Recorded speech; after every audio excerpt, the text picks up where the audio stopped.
YouTube channel ഇന്നൊരു special food recipe ആയിട്ടാണ് വന്നിരിക്കുന്നത്. സീ ഫുഡ് ലവേഴ്സിന്റെ ഇഷ്ട വിഭവമായ ഞണ്ടാണ് ഇന്നത്തെ നമ്മുടെ താരം. ഞണ്ട് വെച്ച് ഒരു ഉഷാറ് ഗ്രേവി, ഒരു ഞണ്ട് പെരട്ട് കറിയെന്നോ ഇല്ലെങ്കിൽ ഞണ്ട് ഒലത്തെന്നോ എങ്ങനെ വേണോ പറയാം.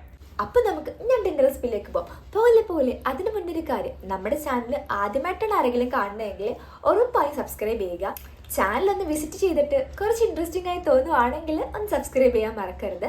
ലൈക്ക് ചെയ്യുക. നിങ്ങളുടെ അഭിപ്രായങ്ങളും നിർദ്ദേശങ്ങളും എന്തായാലും കമന്റിലൂടെ അറിയിക്കാൻ മറക്കരുത്. ഇനി നമുക്ക് നമ്മുടെ മെയിൻ സംഭവത്തിലേക്ക് കടക്കാം. സോ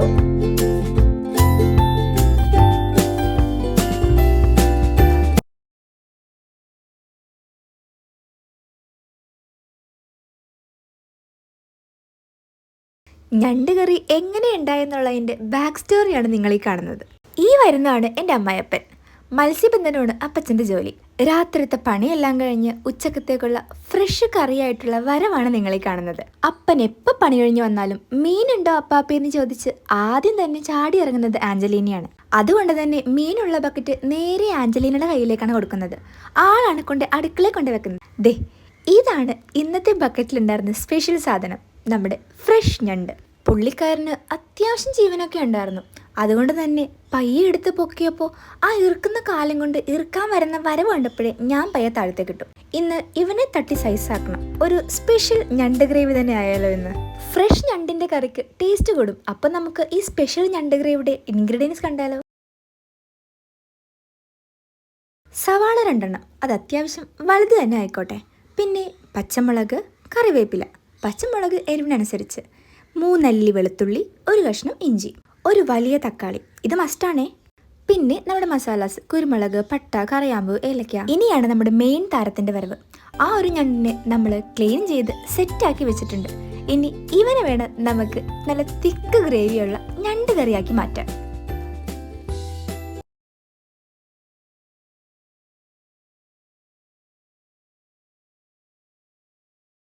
ഞണ്ടിന്റെ ഭംഗി ആസ്വദിച്ചത് മതി. ഇനി നമുക്ക് കറി തയ്യാറാക്കാം. ഫ്ലെയിം ഓൺ ചെയ്ത് നല്ല ചുവട് കട്ടുള്ള ഒരു പാത്രം അങ്ങ് അടുപ്പത്തേക്ക് വെച്ചു. ചട്ടി നന്നായി ചൂടായി കഴിയുമ്പോൾ അതിലേക്ക് വെളിച്ചെണ്ണ ഒഴിക്കണം. മറ്റേത് ഓയിലിനേക്കാളും നല്ലത് വെളിച്ചെണ്ണയാണ്. ഇതിലേക്ക് നമ്മുടെ പൊടിച്ച മസാല ചേർക്കണം. മസാല കരിയാതെ പ്രത്യേകം ശ്രദ്ധിക്കണം.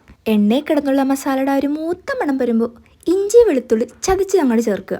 നന്നായി വഴന്ന് ഇഞ്ചി വെളുത്തുള്ളിയുടെ പച്ചമണം മാറും വരെ വഴറ്റിയതിന് ശേഷം എരിവിനാവശ്യമായ പച്ചമുളക്, വേപ്പില ഇവ ചേർത്ത് ഇതിൻ്റെ കൂടെ സവാള അരിഞ്ഞതും ചേർത്ത് നന്നായി വഴറ്റുക. സവാളയും പച്ചമുളകും ഇഞ്ചി വെളുത്തുള്ളി ചതച്ചതും മസാലക്കൂട്ടും എല്ലാം നന്നായി ഒരു ഗോൾഡൻ ബ്രൗൺ നിറമാവും വരെ വഴറ്റണം. കൂട്ട് പെട്ടെന്ന് വഴണ്ടി വരാൻ ലേശം ഉപ്പ് ചേർക്കുക. ഉപ്പ് ചേർത്ത് നന്നായി വഴറ്റി ഏകദേശം ഈ ഒരു കളർ ആകുമ്പോഴേക്കും അതിൻ്റെ ഭാഗമായി. സവാള നന്നായി വഴണ്ടി വന്നാലേ നമ്മുടെ ഗ്രേവിക്ക് ഒരു തിക്നെസ് കിട്ടുള്ളൂ. ഇനിയാണ് മസാലക്കൂട്ടുകളുടെ വരവ്. 1.5 ടീസ്പൂൺ മുളക് പൊടി, 1 ടീസ്പൂൺ മഞ്ഞൾപ്പൊടി, 2 ടീസ്പൂൺ മല്ലിപ്പൊടി, 1 ടീസ്പൂൺ ചിക്കൻ മസാല, 1.5 ടീസ്പൂൺ അളവിൽ ഗരം മസാല ഇവയെല്ലാം ചേർത്ത് നന്നായി ഇളക്കി യോജിപ്പിച്ച് വഴറ്റിയെടുക്കുക.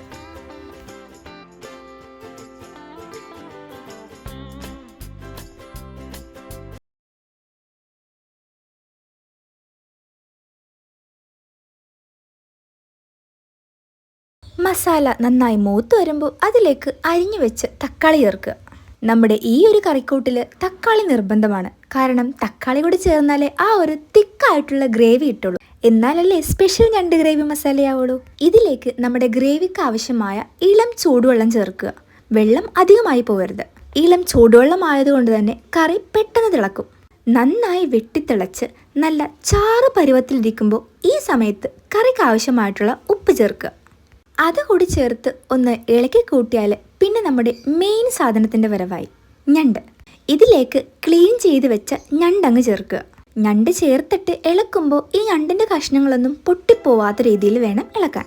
എല്ലാം ഒന്ന് പതിയെ ഇളക്കി കൂട്ടണം. ഞണ്ട് മൂടിക്കിടക്കേണ്ട ആവശ്യമില്ല, കാരണം ഞണ്ടിൻ്റെ അകത്തുനിന്ന് വെള്ളം വരും.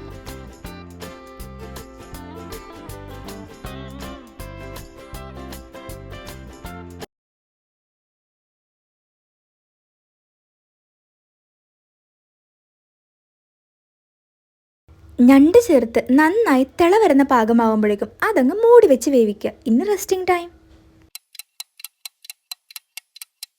ഒരു 10 മിനിറ്റ് കഴിഞ്ഞ് ആ ചട്ടി അങ്ങ് തുറന്നു നോക്കുമ്പോൾ വരുന്നൊരു മണമുണ്ട് എൻ്റെ സാറേ. ഇപ്പം തന്നെ കോരിയെടുത്ത് ചോറിൻ്റെ സൈഡിൽ അങ്ങ് ഇട്ട് പെരട്ടി കഴിക്കാൻ തോന്നും. നന്നായി തിള വന്ന് എണ്ണ തെളിയുന്ന പാകം, അതാണ് നമ്മുടെ ഞണ്ടിൻ്റെ പാകം.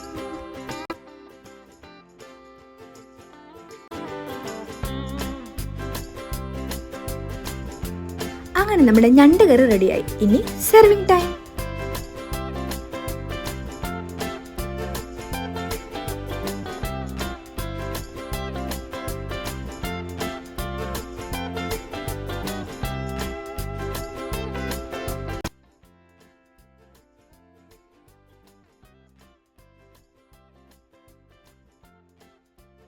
ഇനി വീട്ടിൽ ഞണ്ട് കിട്ടിക്കഴിയുമ്പോൾ ഒരു തവണയെങ്കിലും ഇതൊന്ന് ട്രൈ ചെയ്ത് ഫീഡ്ബാക്ക് അറിയിക്കണം. അപ്പോൾ മറ്റൊരു ടേസ്റ്റി റെസിപ്പി ആയിട്ട് പിന്നെ കാണും വരെ ബൈ.